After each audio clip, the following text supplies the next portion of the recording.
With this, I can be with her. In my fading consciousness, these were the words I heard from John. The joy in his voice made me bite my lip in frustration, questioning whether I would become a mere puppet to his desires. John descended the stairs, carelessly stepping over me, whom he had just hauled down, and started humming a tune as he headed to the living room. He was probably dying his mistress, paying no mind to me at all. I bit back my regret and passed out right there. When I woke up, I found myself in the hospital room. Looking around the room with a pouring headache, I saw John and an unfamiliar woman who was sobbing uncontrollably. I instantly understood that John had brought his mistress to my bedside. Swearing revenge, I gritted my teeth, propped myself up, and confronted the two of them. My name is Michelle Thompson. I am 38 years old. I am a housewife leading an ordinary life with my husband John, who enjoys fishing.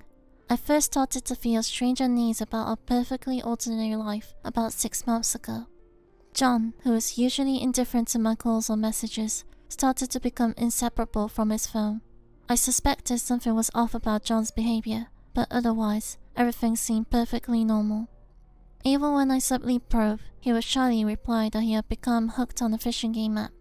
Although my doubts persisted, his change didn't inconvenience me in any way, so I tried not to worry too much about it. By the way, I'm going fishing this weekend. Again? That's a full time this month. Bob invited me. It's okay, right? Even when John started going fishing more frequently with his fishing buddy Bob, I still tried to trust him. John, who usually only went out once or twice a month, started going out every weekend since last month. I was unable to say anything to John, who seemed to enjoy preparing his fishing gear, and thought it was inappropriate to interfere with his hobby, so I stopped prying further. He works hard on weekdays, so he should have his fun on weekends, right? With that thought, I saw John off every weekend and began my house chores. One day, amidst our usual routine, a phone call came in that turned my discomfort into certainty. Hello? Michelle? Isn't John off today? Is he at home? Huh? John? Bob, who was supposed to be going fishing with John, was asking me whether John was at home. I didn't immediately grasp the situation and couldn't respond right away. Michelle, is something wrong? John said he was going fishing with you today and left. What? What do you mean? Even though Bob seemed genuinely surprised, I had no answer for him. Bob said that he had called to share some of his good catch because he had a good day fishing. Upon checking, Bob confirmed that he was not with John.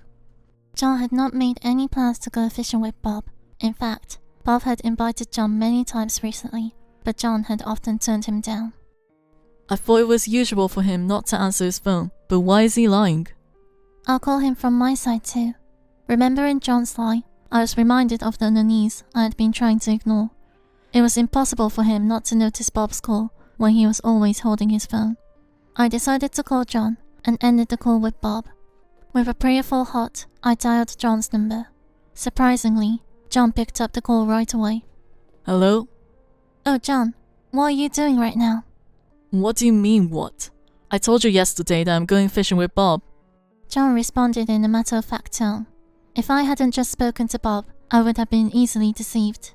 A chill ran through me as I considered whether John had been lying so easily all this time. Furious with John, who seemed to think he could deceive me with such a sloppy lie, I continued the conversation. I actually need to speak with Bob. Could you put him on the phone?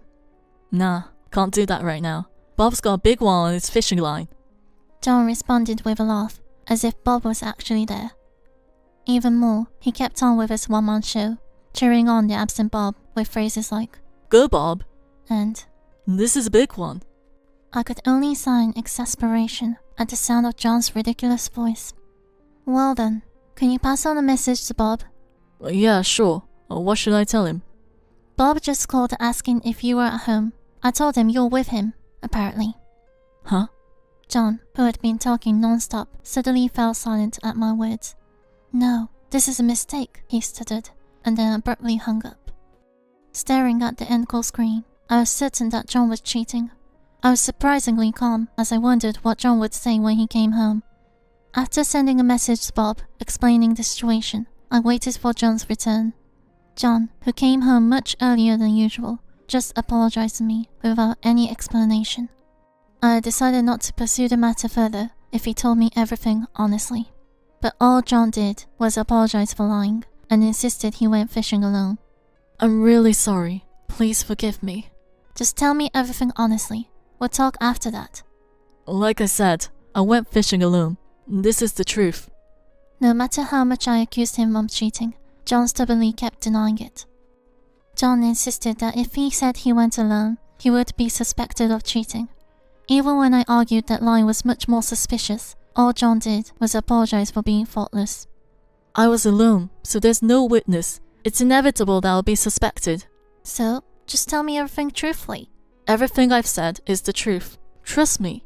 Even if he said that, John had just lied to me without the slightest hint of remorse on the phone. There's no way I could believe him. I told John to show me his phone. However, whether he had deleted all his exchanges with the other person or not, I couldn't find any incriminating evidence. See? I didn't do anything wrong. I was fed up with John, who looked smug as if he were admonishing me for doubting him. Even when confronted directly, it seemed John believed he could casually dodge the issue and escape. Disgusted by his insincere apology, I handed back his phone and gave up. John, who showed no sign of remorse, was bound to slip up again somewhere. With this in mind, I decided to keep a close eye on John, enlisting Bob's help. John kept his phone with him as always, saying, I've nothing to hide, and didn't decrease his weekend outings. Despite what had happened, didn't he even think about trying to regain my trust?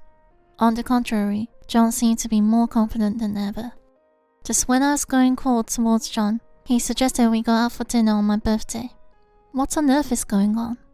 Well, I've upset Michelle, and I thought I should do something to show my sincerity. Swallowing my wit of, what now? I stared intently at John. I wish he would just tell the truth if he didn't want to upset me, but it seemed unlikely to get through to a cheerful John. Despite suspecting he was trying to appease me, I decided to go along with John's invitation. Do you really think you can win me over with just a meal? Sighing, I realized I trusted John less than I thought. Without minding my attitude, John rushed me. I've made a reservation, so get ready quickly. Reluctantly going upstairs to prepare, I found John's smartphone, which he usually wouldn't let out of his sight. Had he let his guard down? Or did he think he could withstand scrutiny now? The carelessly placed device was gleaming, signaling a notification. It's John's fault for not telling the truth, so I decided without hesitation to check the notification. What? You're betraying me after all. A notification from an unknown name that wasn't there when I last saw his smartphone. The most recent message in the familiar exchange read, I can't wait to see you. She even had the nerve to send a heart emoji. Now, John has no chance of making excuses. Without being particularly surprised, I silently traced back the messages. While taking pictures with my smartphone, I checked for any incriminating exchanges. Even a complaint about having to delete the exchange because of my suspicion was written, and I had a bitter smile at the wealth of evidence. John had even messaged, I wanted to go out to dinner with you, rather than my wife. Hey! What are you doing looking at my smartphone without permission? At that moment, a flustered John ran up and yelled at me. Seeing me with his smartphone, he seemed pale. Sighing, I returned John's smartphone to him. Why would you do such a thing? If you hadn't lied, this wouldn't have happened. So you couldn't trust me that much? You have the audacity to lie to me like that, and still have the nerve to say such things? I retaliated against John, who was blaming me with an irritated attitude. There was no reason to be blamed for his wrongdoing in the first place. The reason he always carried his smartphone with him was probably because he didn't want it to be seen. Seeing John suddenly become defiant when caught, I had reached the end of my patience. Did you think it was safe once you fooled me? What sincerity? So, this is you. Me? What? You still want to blame me at this point? Ridiculous. When I read aloud the message I had just seen, John glared at me with a dissatisfied face and continued to remain silent. I no longer felt like going out for a meal with John and threw the bag I had been preparing, turned my back on John, and was about to return to the first floor. Hey, where are you going? I can't possibly go out to eat with someone like you. Why don't you go with the person in the message? You prefer her over your wife, don't you? I said to John, despising him. Both of us were heated and didn't seem capable of having a proper conversation. I was thinking of taking some time off, when it happened. I felt a foot in my body, and my foot slipped off the stairs. Before I could even gasp, I realized that the staircase was right in front of my face. When I realized that John had pushed me down the stairs, I was lying on the floor, unable to move a single finger. My vision was shaking, and as I felt my consciousness fading, I heard John's voice. It's your fault. You're the one who did something arbitrary. Even in such a situation, the persistent John was still blurting out such things to protect himself. If I didn't call an ambulance myself, I would probably be abandoned by John. Out of such fear, I desperately clung to the smartphone in my pocket. Well, this is good. Now I can be with her forever. So, I was in your way that much. No sooner had John descended the stairs than he began humming a tune as he walked towards the living room, avoiding me as if I were an inconvenience. Presumably, he was preparing to go to a restaurant he had mentioned in his reservation. Without a care for me, he was likely inviting the person who had just messaged him. I passed out at the moment I heard John dialing someone's phone number. The next thing I knew, I was in a hospital room. I looked around the room slowly, clutching my throbbing head, only to see John and a crying unfamiliar woman. For some reason, John looked even more disheveled than I was, and there was a slap mark on his face. Though I assumed she was the woman John was having an affair with, the unfamiliar woman continued crying without end. When they noticed I had wakened, they approached me with a worried look. "Michelle, you've come around! Thank goodness!" "Who are you?" "I am, The woman who introduced herself as Lisa began to reveal her identity, wiping her tear-filled red eyes with a handkerchief. As I had expected, she appeared to be the woman John was having an affair with, and she started apologizing in a sobbing voice for a terrible thing she had done, saying, "I'm sorry. When I heard that John had put his wife through such an ordeal, I couldn't stay put, so I came here." "Is that so? So you're the one who called the ambulance?" It seemed that Lisa had hit John hard enough on the cheek to make it red, harshly blaming him for his actions. I had thought for sure that she was the one who had called the ambulance for me, but she shook her head. At that moment, the door to the room opened, and Bob, who was said to be the one who had actually called the ambulance, entered the room. Michelle, how are you feeling? "Oh yes, I'm fine. I still can't quite take in the situation though." I guess so. Considering what I've heard from these two, let me explain. Bob sat down on the chair, giving John a scornful look, and began to explain the details. After John had pushed me down the stairs, he really did go to a restaurant with Lisa that he had invited me to. It seems that Bob arrived at our house just after John had left. In my fading consciousness, I had been clutching my phone, sending Bob an odd message. Bob, noticing this, tried to contact me, but he couldn't get through, so he came to check on me. Then, he became suspicious of the open window with the curtains left open, and when he looked in, he found me lying there. "Is that so? Thank you. I'm not sure how to express my gratitude." Not at all. I'm just glad you're okay. I thanked Bob. Then, I sighed and turned to John, who had been silent and looking guilty ever since. This man had pushed me down the stairs and then left me there while he went out to eat without a care in the world. As I pulled a face, Lisa began to apologize to me again, crying. "I was really shocked to hear about this. I never thought he was this kind of person." "So, you think you can be forgiven for having an affair with another woman's husband if you cry and apologize?" "No, but I didn't mean it like that. I didn't know he was married." At her words, I snorted and said, "Oh, really?" with a sarcastic laugh. She could apologize all she wanted, but I was absolutely livid when I saw her trying to act as if she had no idea that John was married at this point. "You knew he was married, didn't you?" "No, I swear I didn't. Please believe me." "I've seen your messages with John. He's telling you he'd rather go out to dinner with you than with me, his wife, isn't he?" Well, about that." Caught off guard by my words, Lisa glanced at John. John had indeed sent her messages referring to me as his wife. Her reaction made it abundantly clear that she was lying. When I called her out on her lie, she fell silent, as if she had nothing to say. The shared habit of effortlessly lying, assuming they wouldn't get caught, was almost a perfect match. I calmly thought to myself how well they suited each other. "Well, what do you have to say?" "He told me he was going to leave you, but he never did get around to filing for divorce." "So you thought it would be a good idea to push me down the stairs?" I didn't know he was like that. I swear, if I had, I would never done something like this. It doesn't matter who it is. Cheating is unacceptable. What are you even saying? As I rebuked her, Lisa felt silent once more, looking like a child scolded by a parent. Even after all of this, John, who remained silent and refused to discuss anything, led me to propose a divorce. Divorce? Isn't that going a bit too far? A bit too far. So that's how you see all of this, huh? John finally opened his mouth, a look of shock on his face as if I'd suddenly started making unreasonable demands. I was disappointed to realize that John had given so little thought to everything that had happened up until now. I couldn't possibly continue to live with someone who had lied to me with such ease, thinking he could deceive me, and who had even pushed me down the stairs. When I made this clear, John seemed quite down, as if he might finally be showing some remorse. If we divorce, you can freely go out to dinner with her, can't you?